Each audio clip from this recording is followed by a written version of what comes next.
Во Дворце спорта имени Берда Евлоева сегодня было жарко. Здесь в борьбе за право представлять Ингушетию на Всероссийском чемпионате школьной баскетбольной лиги КС Баскет сошлись команды образовательных учреждений республики. Победителям регионального этапа ежегодных соревнований среди юношей и девушек предстоит еще отправиться на суперфинал, по итогам которого команды-фавориты получат главный приз соревнований. Какой именно, расскажет Мадина Аздоева. Состязания в мастерстве, конкурсы для болельщиков, показательные выступления для профессионалов – все это неотъемлемая часть финальных матчей школьной баскетбольной лиги. 10 лет назад всероссийский проект и задумывался как большой спортивный праздник. Настоящее баскетбольное шоу, частью которого наша команда и становится уже второй раз. До этого таких соревнований не было, у нас только школьные были. Ну а сейчас уже региональные, здесь более элитно все. У нас сейчас разминка происходит, у нас через минут 10 уже начинается игра первая. Мы вообще за третье место играем, а вот эти команды, лицей и Сунжа, они уже за первое играют. В прошлом соревновании проиграли, поэтому за третье. В этом году, как и в прошлом, наблюдать за финальными матчами школьных команд будет олимпийская чемпионка Светлана Антипова. Я уже второй год приезжаю на региональный финал как раз посмотреть и, в принципе, проследить, как все проходит, потому что группа выезжает уже довольно опытная, ребята уже много лет в этом крутятся и, как говорится, праздник делают ребятам.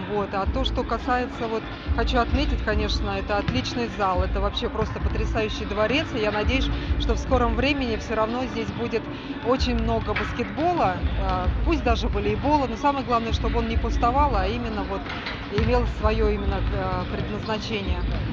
Школьная баскетбольная лига КС Баскет находит и развивает таланты по всей России. Во главу угла ставится пропаганда оранжевого мяча. Первый сезон чемпионата был проведен в Пермском крае. Сегодня школьная баскетбольная лига КС Баскет – это 3 страны – Россия, Монголия, Киргизия. География лиги год от года расширяется. В настоящее время в нее входят 64 региона. Общее количество участников соревнований превысило 1,5 миллиона юных баскетболистов. Всего у нас участвовало команды около 59 команд от республики. Они сначала проводили этап муниципальный, потом был этап дивизиональный, туда вышли 8 команд сильнейших, и потом уже полуфинал республики. В полуфинале было 4 команды. А сегодня у нас играет за 3 место первое, потом финал будет за 1 место. Команда, занящая 1 место, выезжает в город Смоленск в марте месяце этого года. Ислам Гиреев тренируется на протяжении последних 2 лет. Чтобы достичь должного уровня, 3 раза в неделю оттачивает мастерство в школьном спортзале. Я планирую вообще связать свое будущее с баскетболом. В университетскую команду хочу, если возьмут, буду участвовать. Готовились мы с начала сезона, готовы победить и хотим победить. В финале соревнований команда Орлы Кавказа из Сунжи заняла 1 место. 2 место за командой «Дикая дивизия» лицей города Назрань.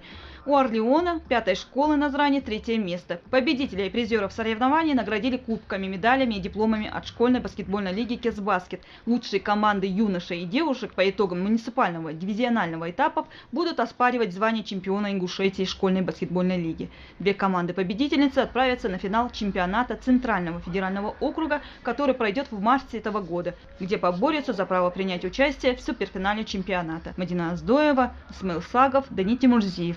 Вести Ингушетия.